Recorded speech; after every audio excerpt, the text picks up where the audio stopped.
John Elia फरमा गए, एक ही तो दिक्कत है और वो ये कि आज तक बात नहीं कही गई, बात नहीं सुनी गई।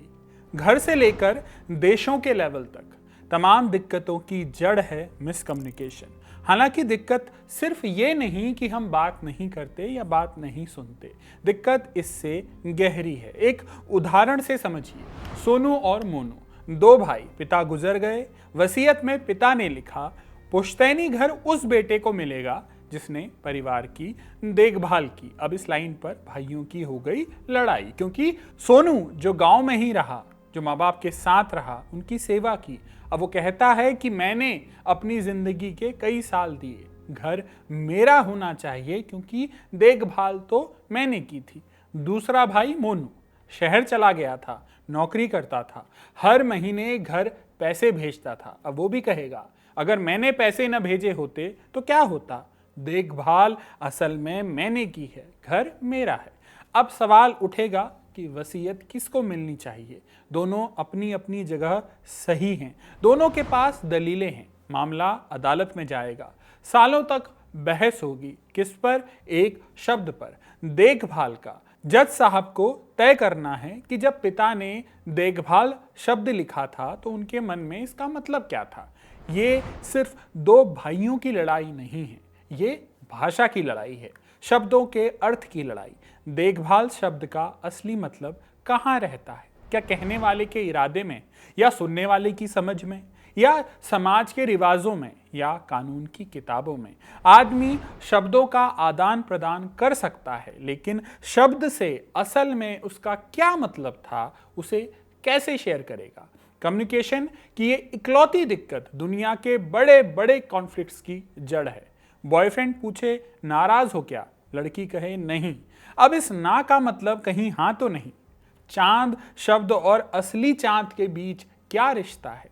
शब्दों का असली दुनिया से क्या संबंध है? भाषा से जुड़ी इन तमाम गुत्थियों को सुलझाने में 20वीं सदी के एक दार्शनिक ने अपनी पूरी जिंदगी लगा दी। ये कहानी है यूरोप के सबसे अमीर परिवारों में से एक के लड़के की। एक ऐसा लड़का जो हिटलर के साथ एक ही स्कूल में पढ़ा, इंजीनियरिंग करने निकला तो हवाई जहाज के इंजन पर काम किया, प्रोपेलर का पेटेंट तक कराया, लेकिन फिर सब कुछ छोड़कर दर्शन की दुनिया में चला गया। पहले विश्व युद्ध में सेना में भर्ती हुआ, अपनी मर्जी से फ्रंट लाइन पर लड़ा। युद्ध के दौरान उसने एक पतली सी करीब 80 पन्नों की किताब लिखी और उसे लिखने के बाद ऐलान कर दिया कि दर्शन की सारी प्रॉब्लम्स, सारी समस्याएं सुलझ गई हैं। फिर वो एक छोटे से गांव में जाकर प्राइमरी स्कूल के बच्चों को पढ़ाने लगा। अपनी बहन के लिए घर बनाया और सिर्फ एक कमरे की छत इसलिए दोबारा बनवाई उसे गिराकर, क्योंकि उसे 3 सेंटीमीटर नीची लग रही थी।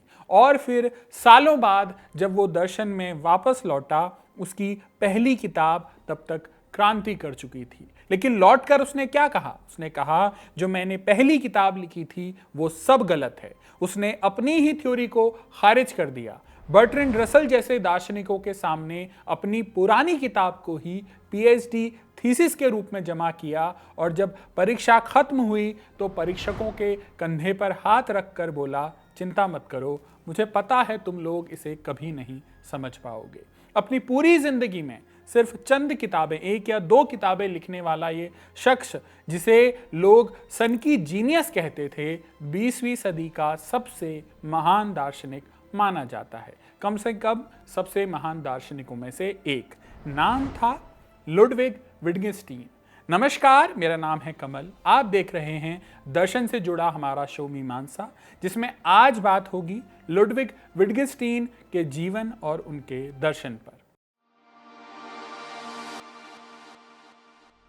कहानी शुरू होती है वियना से। 19वीं सदी के आखिर का वियना, जो उस वक्त ऑस्ट्रो हंगेरियन साम्राज्य की राजधानी हुआ करता था, यूरोप के सबसे चमकदार शहरों में से एक, और इस शहर के सबसे अमीर आदमियों में से एक थे कार्ल विटगेनस्टीन, लोहे और स्टील के बादशाह। रे मॉन्क अपनी किताब Ludwig Wittgenstein the duty of genius में लिखते हैं कि विटगेनस्टीन परिवार ऑस्ट्रिया में वही था जो अमेरिका में कार्नेगी परिवार था। लोग काल को ऑस्ट्रिया का कार्नेगी कहते थे।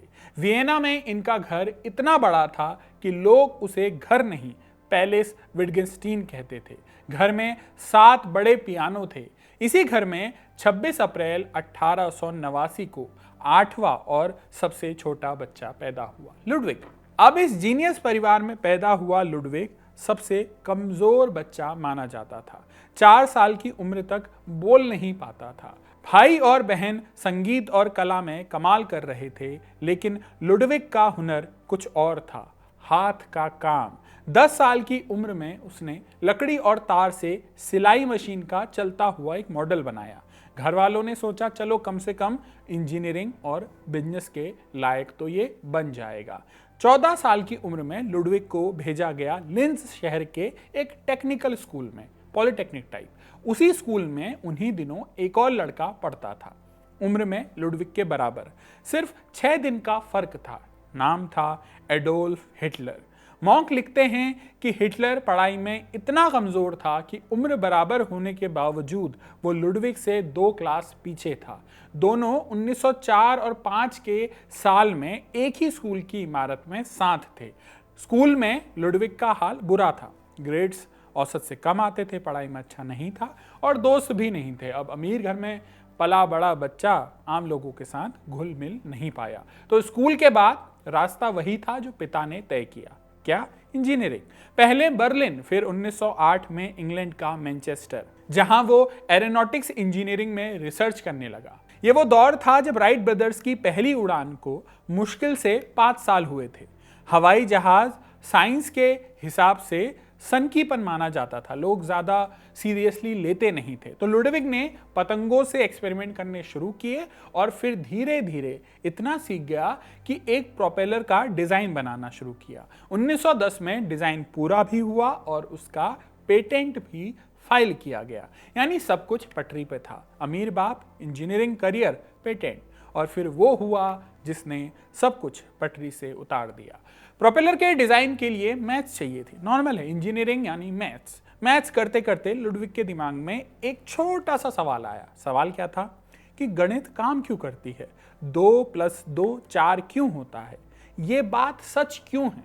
ये सवाल इंजीनियरिंग का नहीं है, ये दर्शन का सवाल है कि हमेशा 1 + 1 2 क्यों होता है, और ये हमेशा होता है। ये सब सवाल फिलॉसफी के हैं, बेसिक प्रिंसिपल्स हैं। तो इन्हें हल करने के लिए लुडविग को काफ़ी सोचना पड़ा और दिमाग पूरी तरह उसी में घुस गया। तो मॉन्क लिखते हैं कि 1911 की गर्मियों तक लुडविग की हालत ये थी कि वो लगातार एक तरह की लगभग बीमार जैसी बेचैनी में रहने लगा था। इसी बेचैनी में वो पहुंचा जर्मनी के येना शहर। उस वक्त के सबसे बड़े लॉजिक के एक विद्वान हुआ करते थे, गॉटलोब फ्रेगे। फ्रेगे के पास विटगेन्स्टीन अपनी एक आइडिया लेके पहुंचे कि ये मेरा एक आइडिया है, आप सुन लीजिए। फ्रेगे ने लुडविग से कहा, बच्चे हो अभी जाओ कैम्ब्रिज। कैम्ब्रिज क्यों? वहां पढ़ाते थे बर्ट्रैंड रसल।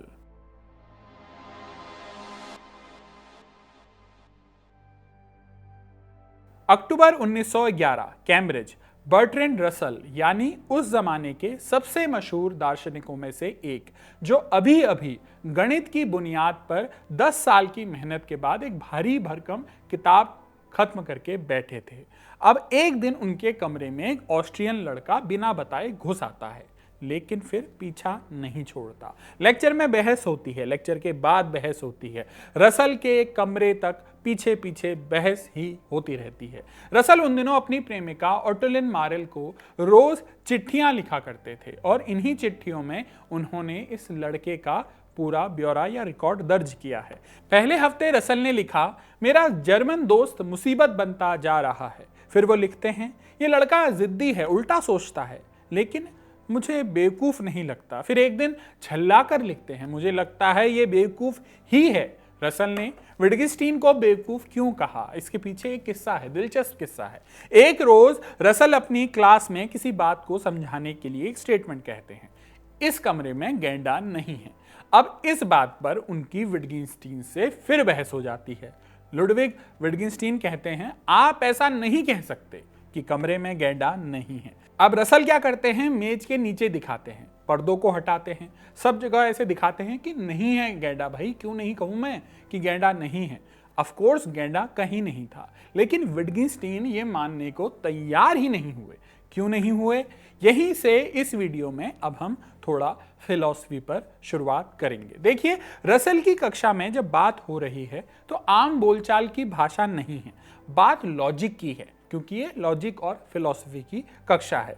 और लॉजिक में गैंडा नहीं है कहने में एक बड़ी दिक्कत है। क्या दिक्कत? देखिए, जब हम कहते हैं कि कोई बात सच है, मान लीजिए मैं कहूं ये चेस का गेम है, तो इंट्यूटिवली हमारा मतलब क्या होता है? हमारा मतलब ये होता है कि दुनिया में कुछ ऐसा है जो हमारी इस बात को सच ठहराता है। चेस है तो चेस दिख रहा है तो है, कुछ मेरी बात का रिलेशन असल दुनिया से है। सच झूठ में फर्क सिर्फ भाषा में नहीं, दुनिया में भी दिखना चाहिए, तभी हम मानेंगे कि भाषा किसी काम की है। अब मान लीजिए मैं एक स्टेटमेंट कहता हूं, शुभम आज आ रहा है। अब अगर ये बात सच है तो हम पॉइंट करके कुछ तो दिखाई पाएंगे कि वो देखो टिकट बुक कर रहा है, या टिकट बुक कर चुका है, स्टेशन पर है, ट्रेन में बैठा है। कुछ न कुछ रियल ठोस चीज मौजूद होगी जिस पर उंगली रखकर हम ये कह सकें कि ये स्टेटमेंट सही है, शुभम आ रहा है। अब मान लीजिए इसका नेगेटिव स्टेटमेंट कहेंगे, शुभम आज नहीं आ रहा। अब बताइए, रियल दुनिया में वो कौन सा फैक्ट है जो इस चीज को सही साबित करेगा? मैं कह सकता हूं शुभम घर पर बैठा चाय पी रहा है, या सो रहा है, या दफ्तर में काम कर रहा है। ये सब चीजें हो रही हैं, ठीक, पर उसका ना आना, क्या ऐसा कुछ हो रहा है?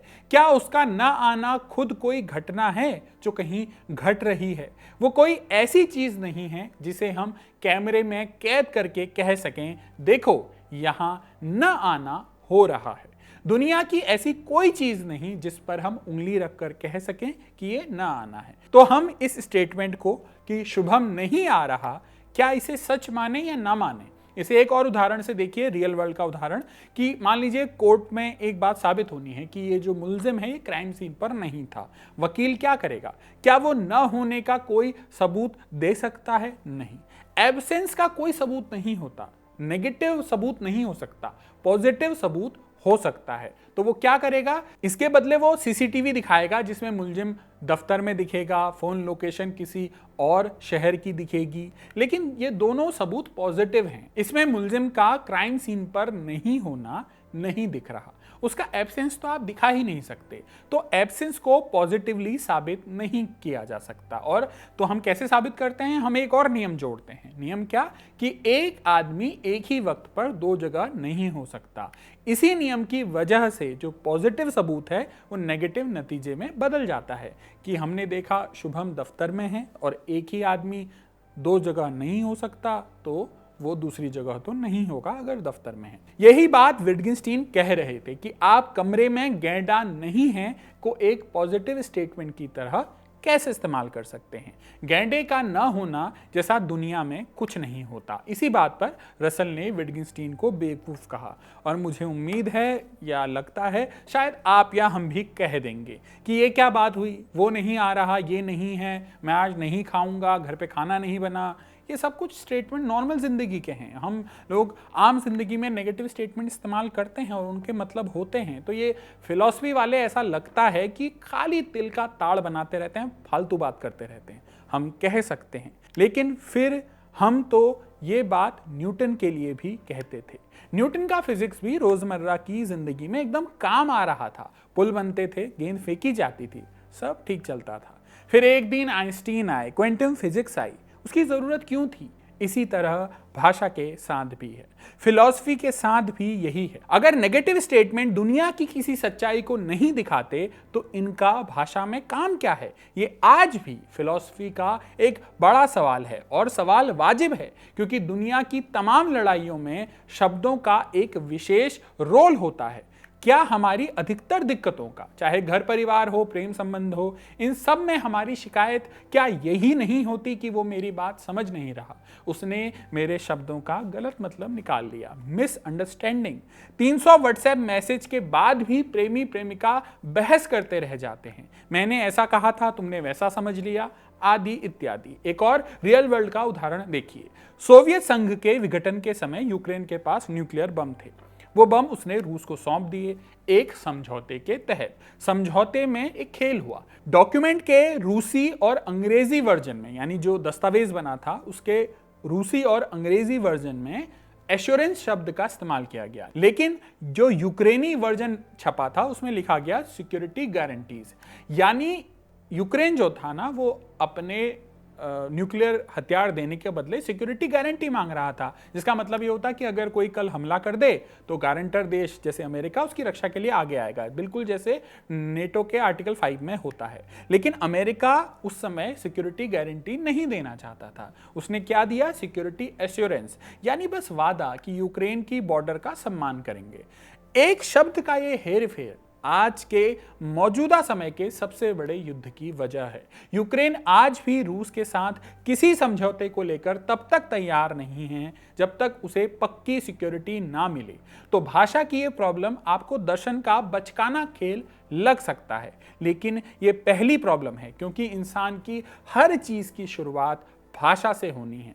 मैं दुनिया की बड़ी से बड़ी बात कह दूं, लेकिन वो बात तो पहले भाषा की होगी ना। तो शब्दों से हर चीज शुरू होगी, इसलिए शब्दों के नियम, तरीके, ये सब बहुत मायने रखते हैं। भाषा का, शब्दों का असल जिंदगी में क्या मतलब है?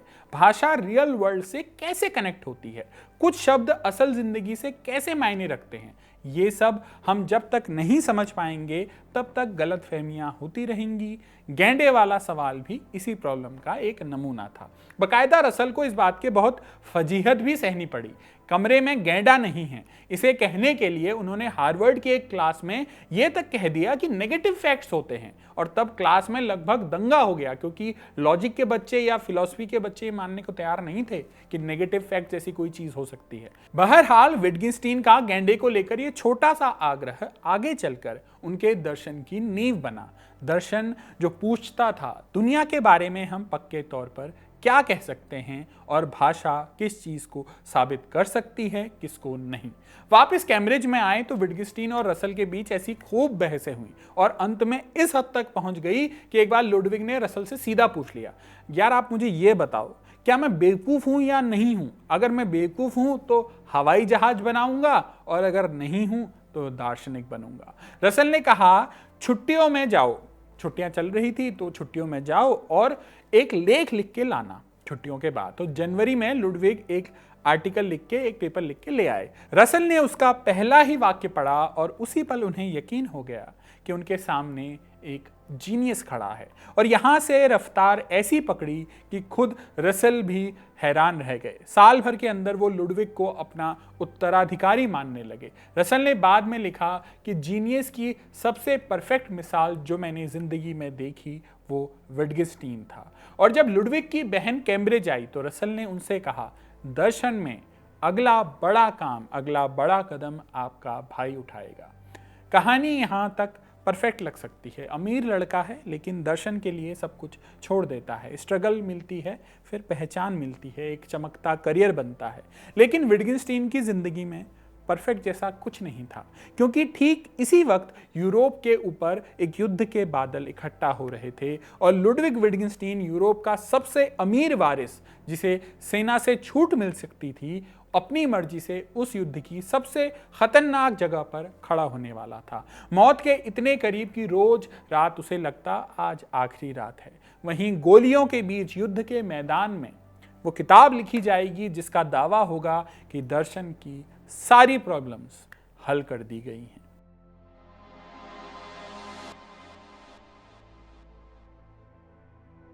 उन्नीस सौ 13 का साल, कार्ल विटगेन्स्टीन चल बसे, लुडविग के पिता। उनकी दौलत का सबसे बड़ा हिस्सा लुडविग के पास ही आया। 24 साल का ये लड़का रातों रात यूरोप के सबसे अमीर नौजवानों में गिना जाने लगा। पैसा लोगों से अजीब काम करवा देता है कई बार। लुडविग ने क्या किया ये देखिए। वो पैसा आते ही लुडविग ने कैम्ब्रिज छोड़ दिया। वो नॉर्वे के एक दूर दराज गांव में अकेले रहने चले गए, बर्फ के बीच एक झील के किनारे, जहां कोई उन्हें जानता तक नहीं था। रसल ने रोकने की कोशिश की, बकायदा दोनों के बीच बहस हुई। रसल ने कहा, वहां अंधेरा होगा। लुडविग बोले, मुझे दिन की रोशनी से नफरत है। रसल ने कहा, तुम अकेले पड़ जाओगे। जवाब आया, समझदार लोगों से बात करके मैं अपने दिमाग का सौदा करता हूँ। रसल ने झल्लाकर कहा, तुम पागल हो। लुडविग बोले, भगवान मुझे समझदारी से बचाए। जुलाई 1914 में लुडविग नॉर्वे से लौटे और 2 हफ्ते बाद यानी 28 जुलाई 1914 को ऑस्ट्रिया हंगरी साम्राज्य ने सर्बिया के खिलाफ युद्ध का ऐलान कर दिया। पहला विश्व युद्ध शुरू हो चुका था और यहां विटगिंस्टीन की जिंदगी का शायद सबसे हैरान करने वाला फैसला आता है। अब यूरोप के सबसे अमीर परिवारों में से एक का ये लड़का खुद सेना में भर्ती होगा तो अजीब बात तो लगेगी ही, और वो भी वॉलंटियर बनकर, आम सिपाही के तौर पर, बिना किसी रैंक के। मॉन्क लिखते हैं कि यह फैसला देशभक्ति से ज्यादा किसी और चीज के लिए था। लुडविग युद्ध में वो चीज ढूंढने गए थे जो उन्हें कहीं और नहीं मिली या नहीं मिल रही थी।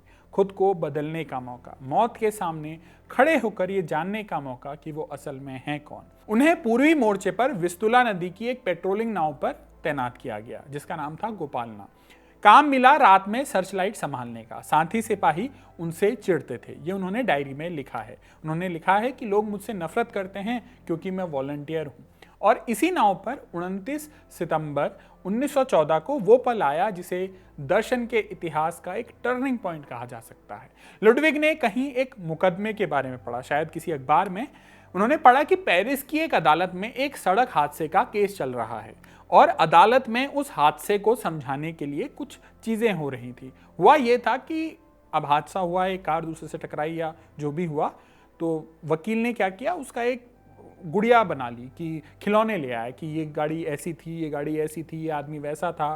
पुतले और गाड़ियों के छोटे खिलौने लगाकर उन्होंने दिखा दिया कि ये हादसा हुआ कैसा। ऐसा आमतौर पे होता है देखने के लिए कि क्या हुआ था। तो लुडविग ने जब ये पढ़ा, लुडविग के दिमाग में एक बिजली कौंधी। उन्होंने उसी दिन अपनी नोटबुक में लिखा कि भाषा दुनिया को कुछ वैसे ही जोड़कर रखती है जैसे पेरिस की अदालत में गुड़ियों से हादसा दिखाया गया। मेज पर रखा खिलौना असली गाड़ी की जगह खड़ा है, उसकी पोजीशन असली पोजीशन की नकल है। तो क्या भाषा भी यही करती है? क्या हमारा हर वाक्य दुनिया की एक तस्वीर तो नहीं है? ये एक लाइन का ख्याल आगे चलकर उनकी एक महान किताब टेक्टेटस की रीढ़ बनेगा, लेकिन अभी उस किताब के पूरा होने में 4 साल बाकी थे। इसी दौर का एक और किस्सा है जिसने लुडविग की जिंदगी की दिशा बदली।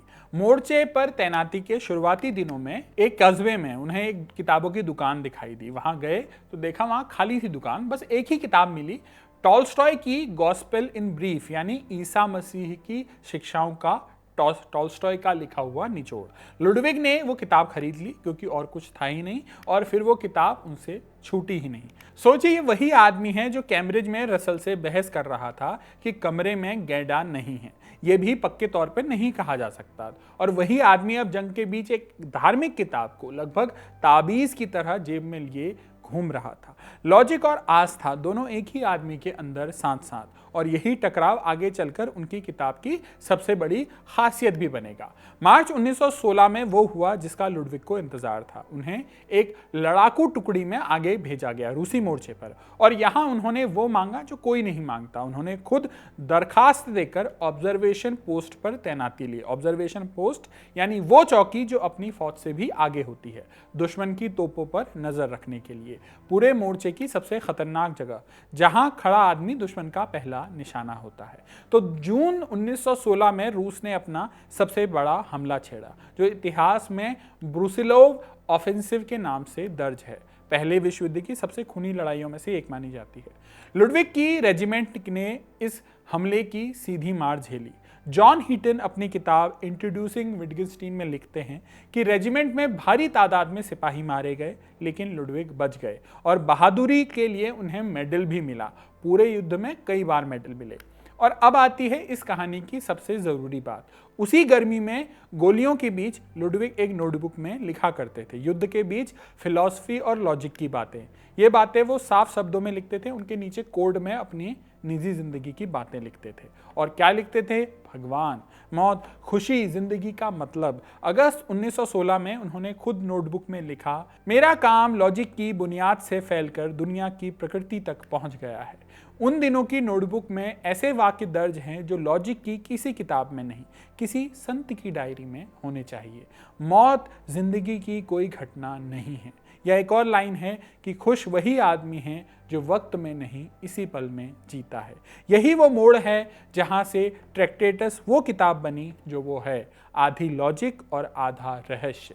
दुनिया की इकलौती ऐसी किताब जिसका पहला हिस्सा गणित जैसा है और दूसरा हिस्सा आखिरी पन्ने किसी उपनिषद की तरह दिखाई देते हैं। और ये कोई इत्तेफाक नहीं, ये हिस्सा उस आदमी ने लिखा था जो हर रात मरने की तैयारी करके सोता था। अब आते हैं साल 1918 में। उस एक साल में लुडविग को 3 बुरी खबरें मिली। पहली खबर जुलाई में आई कि कैम्ब्रिज में उनका एक दोस्त था, उसकी मौत हो गई। उसके बाद एक और खबर आई कि एक और भाई था जो वो भी मर गया, 2 भाई पहले भी मर चुके थे। और तीसरी खबर ये आई कि ऑस्ट्रिया जिसके लिए वो लड़ रहे थे वो हार गया है। इटली के मोर्चे पर लाखों ऑस्ट्रियन सिपाहियों को युद्धबंदी बना दिया गया। उनमें से एक 29 साल का लुडविग विटगेन्स्टीन भी था और उस समय उनके थैले में एक किताब की मैन्युस्क्रिप्ट रखी हुई थी। कैद में हालात भयानक थे, होते ही हैं। हीटन लिखते हैं कि हजारों कैदी भूख और बीमारी से मर गए। लुडविग का परिवार रसूखदार था। उन्होंने लुडविग को जल्दी छुड़ाने की कोशिश भी की, लेकिन लुडविग ने यह कहकर इनकार कर दिया कि जब तक मेरे साथी नहीं रिहा होते मैं भी नहीं जाऊंगा। लुडविग के किताब में, जैसे पहले बताया, उस समय दुनिया की सबसे महत्वाकांक्षी किताबों में से एक थी। एक ऐसी किताब जिसका दावा था कि दर्शन के 2000 साल पुराने सवाल सारे के सारे सुलझा लिए गए हैं। अब अंत में एक ही सवाल इंटरेस्टिंग बचता है कि आखिर उन 80 पन्नों में ऐसा लिखा क्या था। मार्च 1919 इटली के युद्धबंदी कैंप से विटगेन्स्टीन ने एक चिट्ठी लिखी। किसे? बर्ट्रैंड रसल को। इसमें वो लिखते हैं कि मुझे लगता है मैंने सारी समस्याएं आखिरकार सुलझा दी हैं एक किताब में। किताब का नाम ट्रैक्टेटस लॉजिको फिलोसफिकस। ये छोटी सी किताब है, न भूमिका, न ज़्यादा बहस, न ज़्यादा पैराग्राफ, न एग्जाम्पल्स हैं। सिर्फ 7 मुख्य वाक्य हैं और हर वाक्य के नीचे नंबर लगे हैं, छोटे छोटे वाक्य की, जैसे 1, फिर 1.1, फिर 1.11, ऐसे। जैसे मान लीजिए कोई कानून की धाराएं लिख रहा है। लगने को या कहने को कहा जाता है किताब मुश्किल है। हाँ मुश्किल है, लेकिन बात उतनी मुश्किल नहीं है अगर हम इसे 6 पॉइंट्स में समझें। 6 भी नहीं, 7 कहेंगे, लेकिन 7वां पॉइंट अपने आप आता है जब हम 6 समझ जाएंगे। एक एक करके देखिए, हर बात अगली बात को खोलती जाएगी। तो पहली बात जो ट्रैक्टेटस कहती है कि दुनिया चीज़ों से नहीं बनी। एग्जाम्पल के लिए एक वाक्य लेते हैं, ये कप मेज पर है। अब सोचिए इस वाक्य को सच कैसे साबित करेंगे कि ये सच है। ये कप तो तब भी है जब वो मेज पर ना हो। मान लीजिए मैं हटा देता हूँ, कप तो तब भी है और मेज भी अभी भी है, लेकिन ये वाक्य केवल तब सच होगा जब ये कप मेज पर रखा होगा। यानी ये वाक्य सच अपने ऑब्जेक्ट्स की वजह से नहीं बन रहा, अपने चीज़ों की वजह से नहीं बन रहा। ये एक सिचुएशन, एक फैक्ट की वजह से सच बनता है कि टेबल के ऊपर एक कप रखा हुआ है। इस बात से ये बात सच होती है, फैक्ट बनती है नहीं, जबकि चीज़ों से नहीं बनती। तो विटगेन्स्टीन इसी को कहते हैं फैक्ट्स। और किताब के दूसरे ही वाक्य में वो कहते हैं कि दुनिया चीज़ों का जोड़ नहीं, दुनिया फैक्ट्स का जोड़ है। अब आसान करके कहें तो अगर आपको दुनिया की पूरी लिस्ट बनानी हो तो आप ये नहीं लिखेंगे कि दुनिया में क्या क्या रखा है, आप ये लिखेंगे कि दुनिया में क्या क्या हो रहा है। कुर्सी नहीं, कुर्सी का खिड़की के पास होना। बारिश नहीं, बारिश का दिल्ली में गिरना। अब दूसरी बात में ट्रैक्टेटस में लिखा है कि हर वाक्य एक तस्वीर है। पहले हम समझ गए कि दुनिया फैक्ट्स से बनी है, facts are important more than things. अब हर वाक्य एक तस्वीर है, ये ट्रैक्टेटस की दूसरी बात है। कैसे तस्वीर बनती है, हर वाक्य तस्वीर कैसे बनाता है? मान लीजिए मैसेज आया आपके पास एक कि तुम्हारी छत पर बंदर बैठा है। आपने अब बंदर तो देखा नहीं ना, आप छत पर गए हैं, मैसेज पढ़ रहे हैं, लेकिन पढ़ते ही आप समझ जरूर जाते हैं। कैसे? क्योंकि ये वाक्य तुरंत आपके दिमाग में एक तस्वीर बनाता है, छत, बंदर जहां बैठा हुआ है। अब आप छत पे जाते हैं, बंदर मिल गया तो वो जो मैसेज था वो सच हो जाएगा, अगर नहीं मिला तो मैसेज झूठ हो जाएगा। लेकिन एक बात आपने गौर की होगी, इस बात का मीनिंग आपके छत पर जाने से पहले ही डिसाइड हो गया था। यही विटगेन्स्टीन कह रहे हैं कि मतलब, मीनिंग और ट्रुथ दो अलग अलग चीजें हैं। मीनिंग का मतलब है किसी बात का तस्वीर बन जाना। अगर वाक्य की तस्वीर बन रही है तो वो मीनिंगफुल है, और अगर वो तस्वीर जो बन रही है वो रियल दुनिया से मिल जाती है तो वो बात सच हो जाती है। और ये वही बात है कि जो पेरिस की उस अदालत से आया था कि मेज पे खिलौना जो गाड़ी रखी थी वो असली गाड़ी की जगह पे रखी है, गाड़ी को जिस तरह रखा गया था वो असली हादसे की नकल था। तो विटगेन्स्टाइन कहते हैं हर वाक्य ऐसा ही है, वाक्य के शब्द दुनिया की चीज़ों की जगह खड़े होते हैं। ये जो वाक्य भाषा में जो अरेंजमेंट होता है शब्दों का, वो दुनिया की असल चीज़ों की नकल की तरह अरेंज किया जाता है। तो इसी तरह हमारी भाषा काम करती है as a picture of reality. तो जैसे आपके हाथ का बनाया नक्शा है, वो सड़क तो नहीं है लेकिन घर पहुंचा देता है, क्योंकि कागज की लाइनें आपस में उसी तरह जुड़ी होती हैं, उसी तरह रिलेट करती हैं जैसे जमीन पर सड़कें। अब ट्रैक्टेटस की तीसरी लाइन वो कहती है कि सोचना भी तस्वीर बनाना है। अभी हमने वाक्यों की बात की कि वाक्य कैसे तस्वीर बनाते हैं, लेकिन विटगेन्स्टाइन कहते हैं केवल बोले गए वाक्य या लिखे गए वाक्य ही तस्वीर नहीं बनाते। सोच, थॉट खुद एक तस्वीर है। कैसे? मान लीजिए मैं आपसे कहूं गोल तिकोना सोचिए, आप सोच तो पाएंगे नहीं। ऐसे ही आपसे कहा जाए शादीशुदा कुंवारा सोचिए, ये वाक्य तो है लेकिन मीनिंगफुल नहीं है, क्योंकि इसकी कोई तस्वीर नहीं बनती। तो इसका यह मतलब निकलता है कि जो भाषा में नहीं समाता वो सोच में भी नहीं समाता। जो रियल में भाषा का काम है वो अगर भाषा में नहीं होगा तो सोच में भी नहीं होगा। भाषा की सीमा सिर्फ बोलने की सीमा नहीं है, वो सोचने की सीमा है। इसलिए किताब की एक लाइन है जो बहुत कोट की जाती है कि मेरी भाषा की सीमाएं ही मेरी दुनिया की सीमाएं हैं। The limits of my language are the limits of my world। चौथी बात, अब आपके हाथ में एक मेजरमेंट डिवाइस आ चुका है, एक पैमाना। कैसे कि हमने पूरी बात कही कि एक थॉट एक पिक्चर बनाता है, एक वाक्य एक पिक्चर बनाता है रियल दुनिया की। तो अब हम क्या कर सकते हैं इस फैक्ट से या इस बात को जानकर? हम दुनिया के हर वाक्य को जांच सकते हैं, क्योंकि अगर वाक्य का मतलब उसकी तस्वीर है तो किसी भी वाक्य को जांचने का सिर्फ एक तरीका है कि उसकी तस्वीर बनती है या नहीं। क्योंकि अगर तस्वीर बनती है तो मीनिंगफुल वाक्य है, नहीं बनती तो वो वाक्य की तरह लगेगा, बात लगेगी लेकिन वो मीनिंगफुल नहीं है। सुनने में वो वाक्य की तरह लग सकती है लेकिन उसका कोई मतलब नहीं होता। तो विटगेन्स्टाइन इस एक पैमाने से पूरी भाषा को नापते हैं या उसे छांटते हैं, और इस तरह भाषा दो हिस्सों में बट जाती है। देखिए, पहला हिस्सा में कुछ ऐसे शब्द या कुछ ऐसी लाइनें आएंगी कि पानी 100 डिग्री पर उबलता है, धरती सूरज के चक्कर काटती है।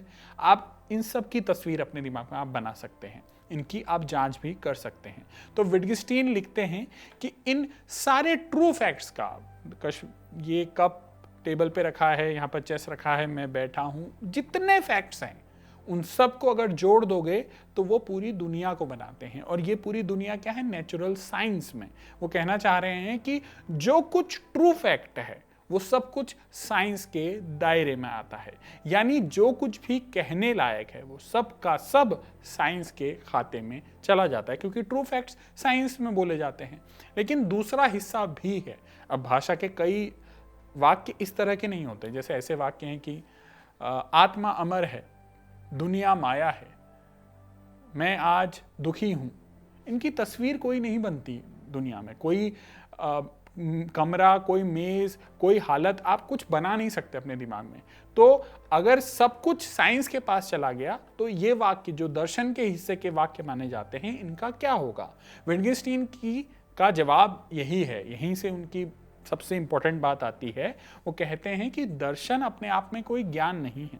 Philosophy is not knowledge.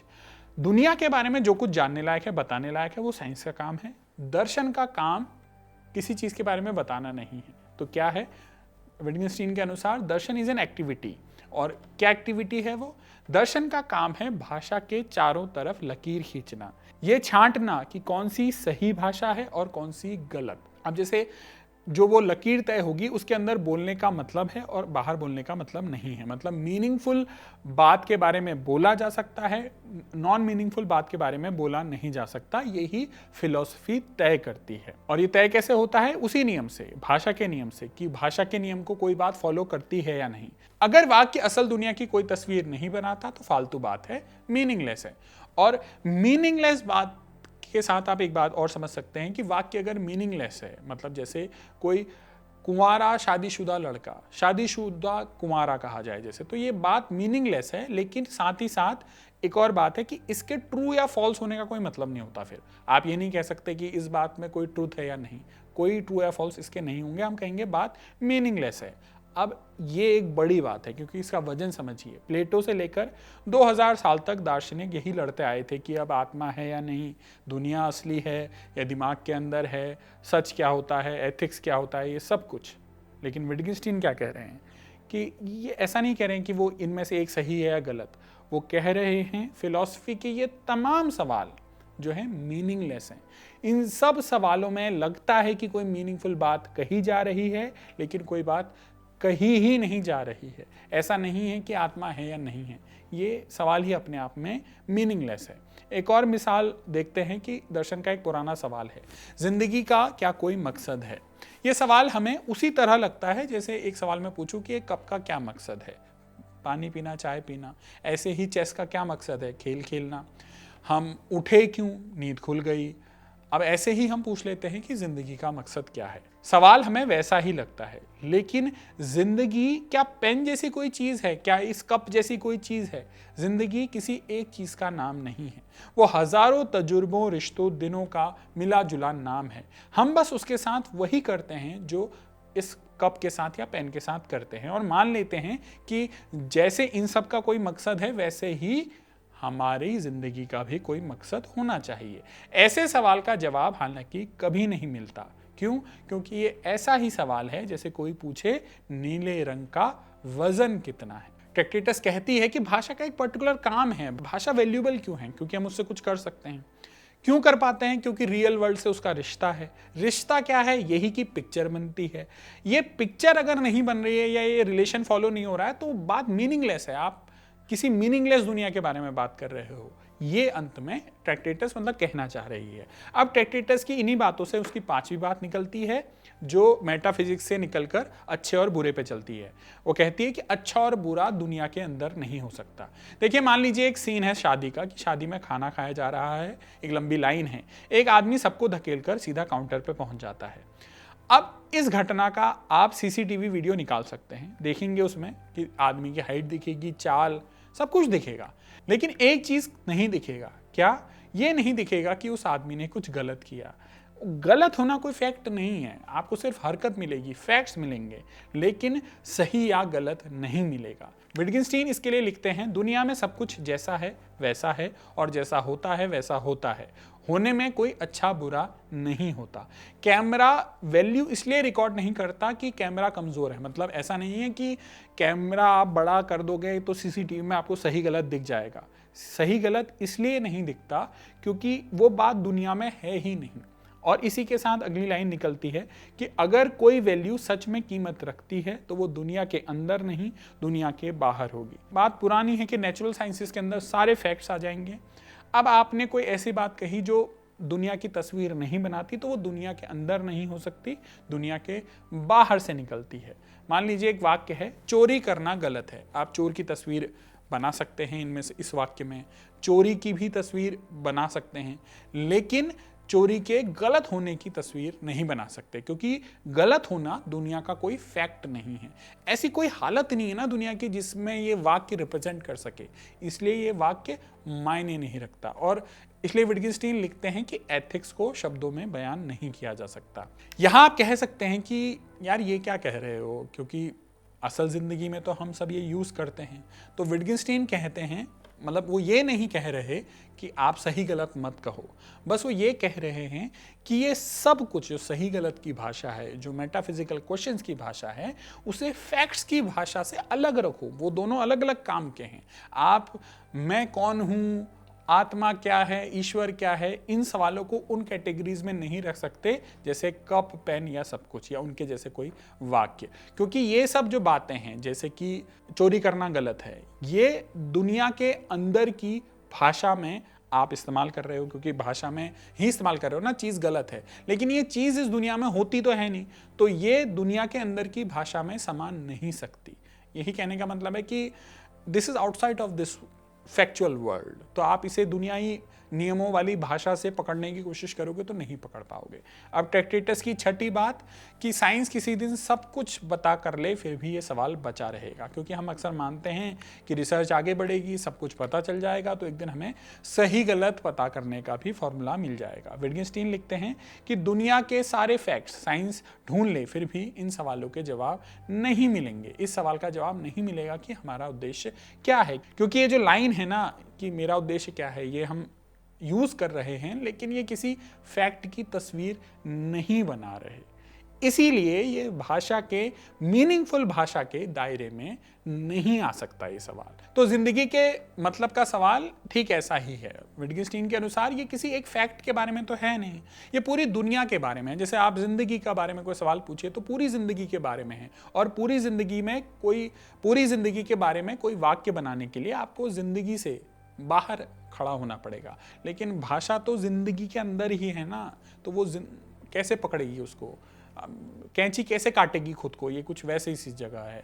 तो भाषा खुद दुनिया के अंदर है, आप दुनिया से बाहर की चीज की बात करना चाहते हो, लेकिन इस्तेमाल कर रहे हो उस भाषा का जो दुनिया के अंदर है।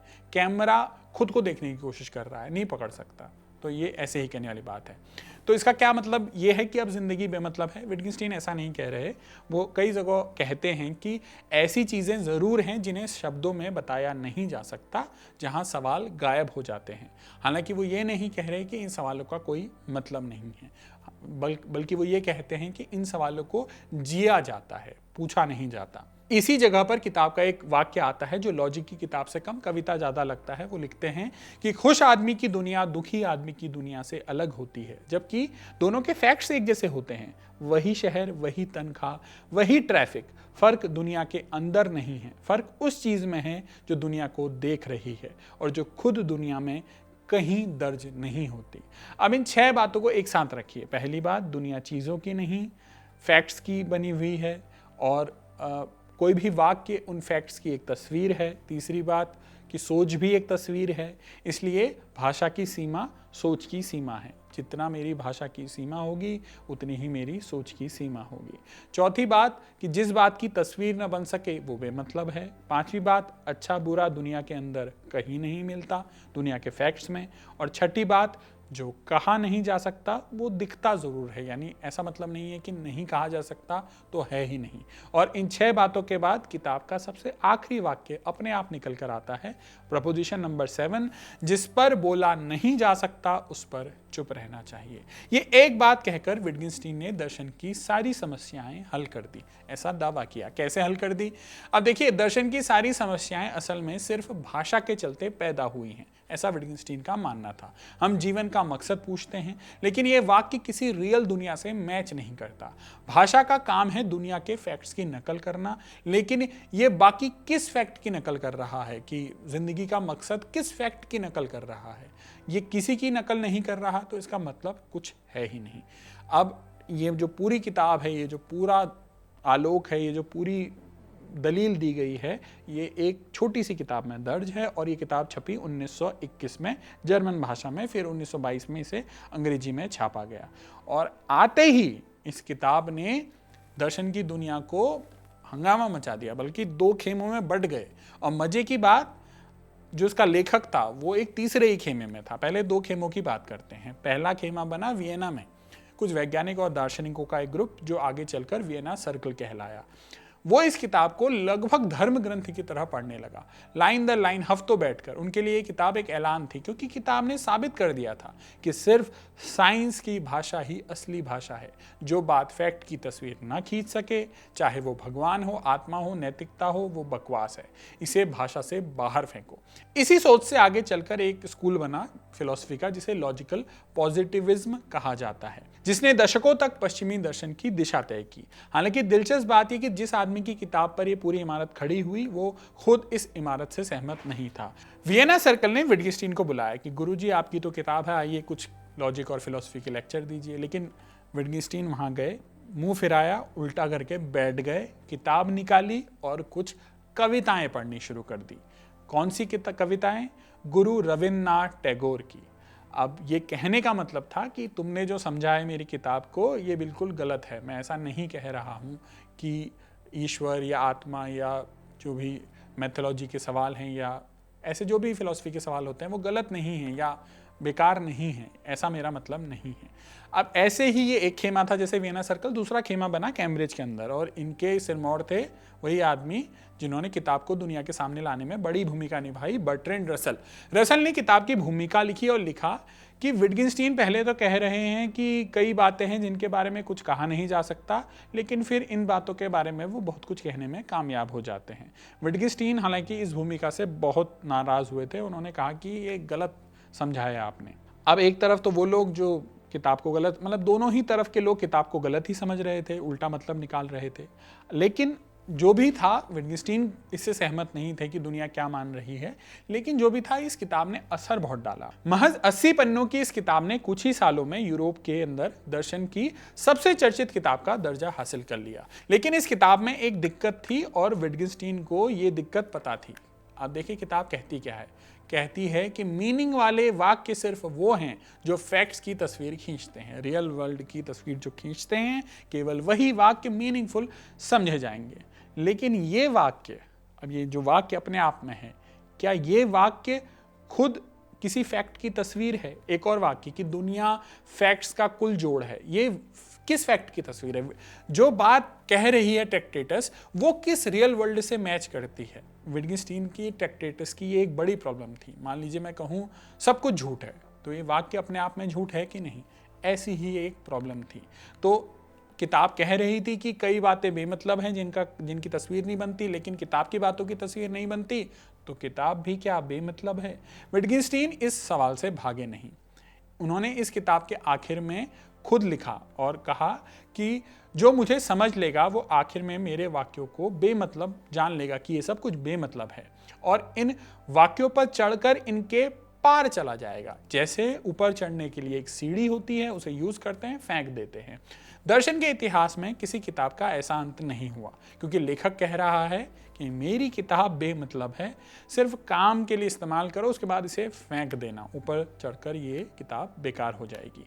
हालांकि सबको ये हजम नहीं हुआ। कैम्ब्रिज के एक नौजवान मैथमेटिशियन फ्रैंक रैमजी ने, जिन्होंने ट्रैक्टेटस के अंग्रेजी अनुवाद के लिए काफ़ी काम किया था, उन्होंने कहा अगर दर्शन बेमतलब है, आपको लगता है कि ये सारे मेटाफिजिक्स के क्वेश्चन की आत्मा, ईश्वर, ये सब बेमतलब हैं, तो गंभीरता से कहिए साहब, गंभीरता से कहिए कि ये बेमतलब है। ऐसा दिखावा मत कीजिए कि जैसा विटगेस्टाइन करते हैं कि ये कोई ज़रूरी किस्म की बेमतलब चीज़ है। ये बहस आज तक कायम है। लेकिन 1919 में विटगेस्टाइन के लिए बहस खत्म हो गई थी। याद कीजिए उन्होंने क्या कहा था। उन्होंने कहा था मैंने फिलॉसफी की सारी प्रॉब्लम सुलझा ली हैं। आदमी 7 साल किताब पे लगाता है, युद्ध और कैद से गुजरता है, लेकिन आखिर में इस पे लिखता है कि इसे मतलब ये बेमतलब है। और एक और बात वो इसमें लिखते हैं कि मेरी किताब का असली वैल्यू वो है जो इसमें लिखा गया नहीं है। अगस्त 1919 में जहाँ वो कैद में थे जब युद्ध बंदी, तो वहाँ से लौटकर विटगेस्टाइन ने 2 काम किए। पहला, वकीलों को बुलाकर पिता की वसीयत में से अपना सारा हिस्सा भाई बहनों के नाम कर दिया, एक एक पैसा भाई बहनों को दे दिया। और दूसरा काम क्या किया? कॉलेज वाले सब छोड़ दिया और जाकर एक कॉलेज में भर्ती हो गया। कॉलेज में होता क्या था? टीचरों की ट्रेनिंग होती थी। क्यों? ताकि ऑस्ट्रिया के किसी पहाड़ी गांव में प्राइमरी स्कूल के बच्चों को पढ़ा सके। एक तरफ कैम्ब्रिज और वियना के प्रोफेसर उस 80 पन्नों की किताब पर माथापच्ची कर रहे थे जो 1922 में छपकर यूरोप के दर्शन की सबसे चर्चित किताब बन रही थी। दूसरी तरफ वो आदमी जिसने इसे लिखा, वो एक गांव के कमरे में खड़ा होकर बच्चों को गिनती सिखाने लगा था। क्यों? क्योंकि वो कहता था कि दर्शन की सारी प्रॉब्लम जब सॉल्व हो गई है तो आगे करने को बचा ही क्या है। उनके लिए कुल मतलब ये था कि दर्शन का काम खत्म हो चुका है।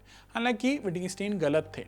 10 साल बाद ये आदमी कैम्ब्रिज लौटेगा और कहेगा कि जिस किताब को तुम धर्म ग्रंथ मान बैठे हो उसमें बड़ी गलतियां हैं। वो अपनी ही किताब के खिलाफ खड़ा होगा और फिर 20वीं सदी के दर्शन में ऐसा पहली बार होगा कि सदी के दो सबसे बड़े दार्शनिक आपस में लड़ेंगे और दोनों एक ही आदमी होंगे। लेकिन वो अगले एपिसोड की कहानी है। फिलहाल आखिरी तस्वीर वही रहने दीजिए। ऑस्ट्रिया का पहाड़ी गांव, एक कमरे का स्कूल, सामने बैठे किसानों के बच्चे, ब्लैक बोर्ड के पास खड़ा वो आदमी जिसके बारे में यूरोप के सबसे बड़े दिमाग सोच रहे हैं कि वो है कहाँ। उसने दुनिया से कहा था कि जिस पर बोला नहीं जा सकता उस पर चुप रहना चाहिए, और अब वो खुद वही कर रहा था। वो चुप हो चुका था। सवाल बस एक बचता है। जो आदमी कहता था कि जिंदगी की सबसे कीमती बातें कहीं नहीं जा सकती, सिर्फ दिखाई जा सकती हैं, क्या वो अपनी जिंदगी से हमें कुछ दिखा रहा था? सवाल कंटिन्यू करेंगे अगले एपिसोड में, क्योंकि विटगेन्स्टाइन की कहानी भी आपस में काफ़ी लंबी है और उनके दोनों दर्शन पार्ट 1 पार्ट 2, अर्लियर विटगेन्स्टाइन लेटर विटगेन्स्टाइन, आपस में काफ़ी अंतर रखते हैं। तो दूसरे हिस्से को समझने के लिए, उनकी दूसरी किताब को समझने के लिए अगले एपिसोड में डिटेल से बात करेंगे। मुलाकात होगी अगले हफ्ते। तब तक के लिए विदा दीजिए। कैमरे के पीछे थे मेरे साथी तौफीक और बाकी साथियों का नाम आप स्क्रीन पर देख सकते हैं। शुक्रिया।